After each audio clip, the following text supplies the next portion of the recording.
Hey ARKS Ops, Silhouette here, late as usual, this time with information about the new content that has arrived in PSO2, with the release of Episode 5 days ago. As I'm sure you might know by now, the global version of PSO2 is 8 years behind the JP version. But as we've seen, SEGA is trying their hand at turning back the clock and catching us up to JP in time for the eventual release of the New Genesis expansion and update. Because of this, with Episode 4 fresh in our minds after releasing not too long ago, Episode 5 is hot on its heels with a whole boatload of new content to go over. With the release of Episode 5 comes new story content, new enemies, a new class, and of course new drops and loot for us to collect from the boss crystals of our enemies. But we'd be remiss to say it was just all that, as this content drop is the definition of big. Look it up, it's in there. The inclusion of a new Scion class, the introduction of 14-star and maybe some 15-star weapons down the line, and some of the first really notable upgrade paths is starting to come down the line. And a newer player, and even some of our veterans of the series, would be forgiven for not being able or willing to wrap their head around every single thing in the announcements. Indeed, there is quite a lot to go over. So, without any further ado, let's get into it. The first thing we need to do is take a look at the official release announcement, which provides us with a pretty solid list of new features. Specifically, the new Episode 5 story content is out now, of course, which most of this is predicated on, entailing the Guardian's journey to a new world called Omega, filled with spooky, supernatural creatures and a good old high fantasy sword and sorcery setting. The global level cap for all classes has been raised to 90, for a grand total of 104 possible skilled points for all classes. Hero, the first Scion class, has been released, allowing you to go back to previously difficult content and slap it around like an abusive father. The first two Dark Blast transformations are now unlockable in the story mode, allowing you to take on the powerful forms of Darkfowl's Elder and Luther. Stellar Wall units are being distributed. Buster quests are now added to the quest counter, allowing for a fancy game of tower defense and tower attack, haha. S-Class augments and transferring them, as well as unit skills, otherwise known as ring slotting, is now added to the repertoire of Dudu and Monica, to enable you to get even more of an edge over the Profound Darkness and all your favorite baddies. Bonus keys have been added to the daily rewards rotation, and almost every country in the world can now enjoy PSO2 through Steam. 2 new urgent quests have also been added to the UQ schedule, seeing you face off against the Fell Worm of Legend, but we won't be seeing those until next week. That video will have to wait for a bit. Along with that, we have a bunch of new campaigns rolling out, and I'll leave a link in the description for each of them, as they are relatively simple. The Episode 5 story, as mentioned, will be a pretty expansive new entry in the story of ARKS and the Guardian, sending you to a fancy new world of glowy roses, visual novel segments, cool backgrounds, and with extremely appropriate timing, spooky skeletons, and more. Without spoiling too much, you will want to be traversing the story mode with relatively good priority, and not just for the star gems or campaigns this time. You'll want to do so because it is how you unlock your gnarly Dark Blast transformation. Clear around 16 or so main stories until you finish the end of the Ultimate Struggle, and then return to the ARKS Gate area, and you'll be informed that you've unlocked the power of your very own Darkfowl's transformation. There's a lot you can do with it, from leveling it up along a point-buy skill tree with a separate pool of experience, or setting a custom emote so that your transformation is preceded by you doing a silly dancer pose, to changing it to be partially transparent so you can activate your Stand Power and get your Aura on. Whatever you ultimately decide, just make sure to equip Dark Blast to your sub-palette so that you can build up your transformation meter and give it a whirl once permission. Going through the story will also introduce you to Buster Quests, a fancy new mission type for you to get upset with your teammates over that involves defending a few shiny towers. Not unlike the ever-popular mining-based defense urgent missions.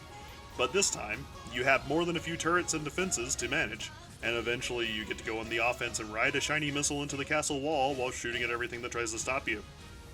After breaking down the walls of this big punchy boy, you'll ultimately give it a firm talking to and show it out the door, earning Buster Medals, which can be exchanged at the new Buster Medal exchange shop at the second floor of the shopping plaza, usual spot, for a whole host of fancy new items, from flaunting your wealth with rappy coats to a new set of weekly star gem trades.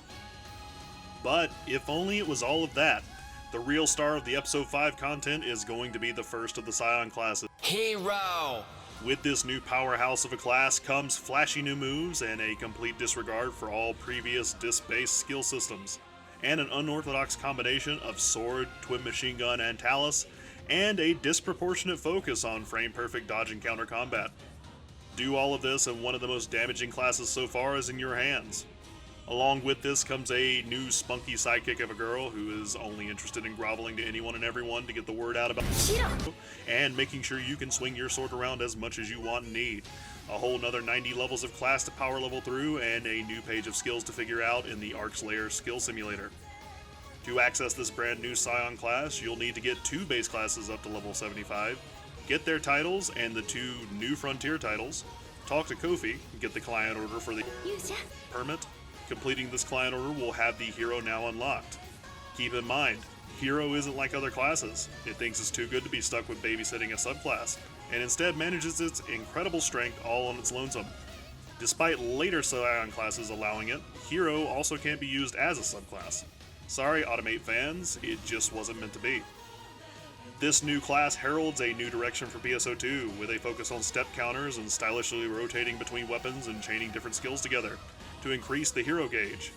This gauge, once filled, will allow you a Henshin a Go-Go transformation?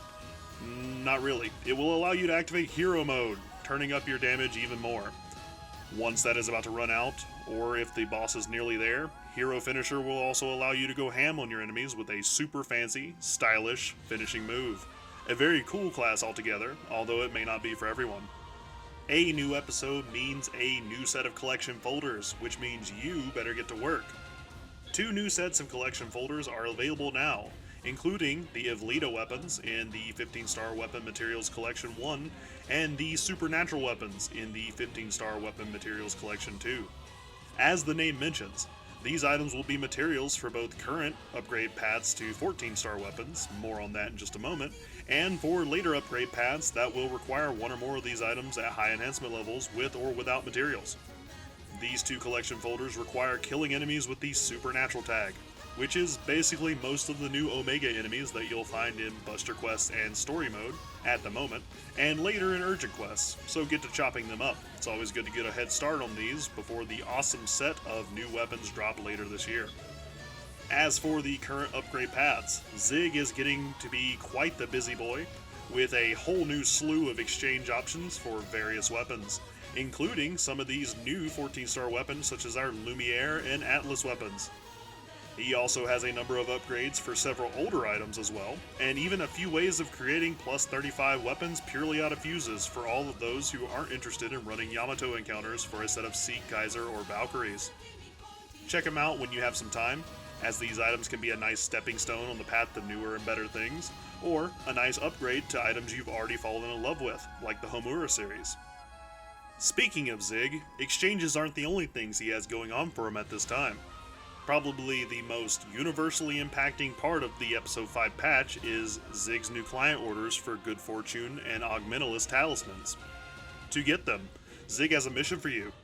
Go over to the X-Cube Exchange Shop, chat up that cute anime girl behind the counter, and ask her why she won't respond to Zig's calls.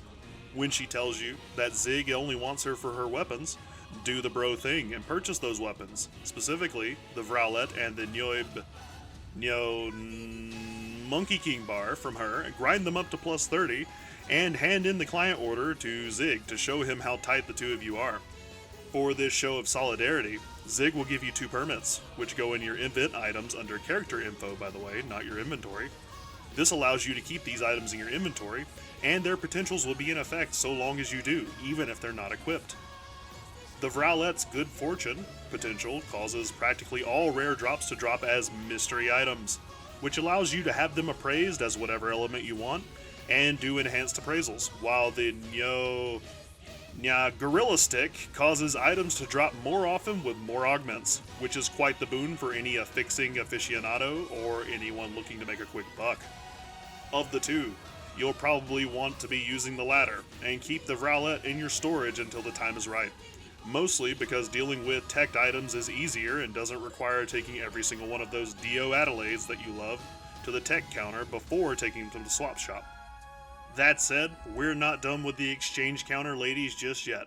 While Zig's flame for the X-Cube Exchanger's goods is now quenched, our good friend the Badge Exchanger has a few new things for us. Well, old things, but with new prices. Nemesis, Slave, and Invade weapons are now tradable for unique weapon badges, making these coveted weapons even easier to obtain, although you'll need to get quite a few of them to get them up to plus 35, as with all exchange weapons.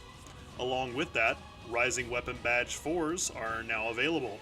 You probably got a ton of these just for logging in, and you'll find more in your mission pass and in the Fresh Find shop from time to time. Surely, we'll more than likely also see some ways of getting more of these from things like ARKS Boost Rally in the future, so keep your chin up and pick your favorite of the new Judas weapons for now. There's also materials in here that you might find useful for some upgrade paths, so there's that. And that's mostly all the big items for now. I want to keep this video brief so you can get back to the game and playing your fancy new hero class in this new era of PSO2 Global. There are some other items of note, like a new Alliance headquarters, and the swap shop now has crafting swaps for exchanging materials, but for the most part, this covers all of the big items you need to know about in order to hit the ground running. We'll be seeing the Crimson Fellworm UQs coming up in the coming week, so you'll have a little time to get ready and prepared for all these new challenges barreling down the road toward you. I'll probably put together a Buster Quest guide relatively shortly once I have some more video footage and a bit more experience myself, and following that, probably going to work on another video when the Crimson Fellworm drops. I've been thinking about doing some more shorter videos for newer players with just tips to help in the day-to-day, but we'll see. I'm not trying to milk the game or our community, and I don't want to overwhelm people. As always, shoutouts to everyone who has helped me in getting content for these videos, specifically my Alliance Affirm, who run triggers with me every time I demand to fight the glorious boat on my never-ending quest for the elusive Jupiter Tullus, and to all the players we meet along the way. Another shout out to NaroYG, who graciously commented on the Yamato video with a suggestion to target specific turrets to disable the missile battery in rematch. In any case, ARKS Ops, I'm Silhouette, and I'm signing off. See you in the next one, and may you have all the rare drops.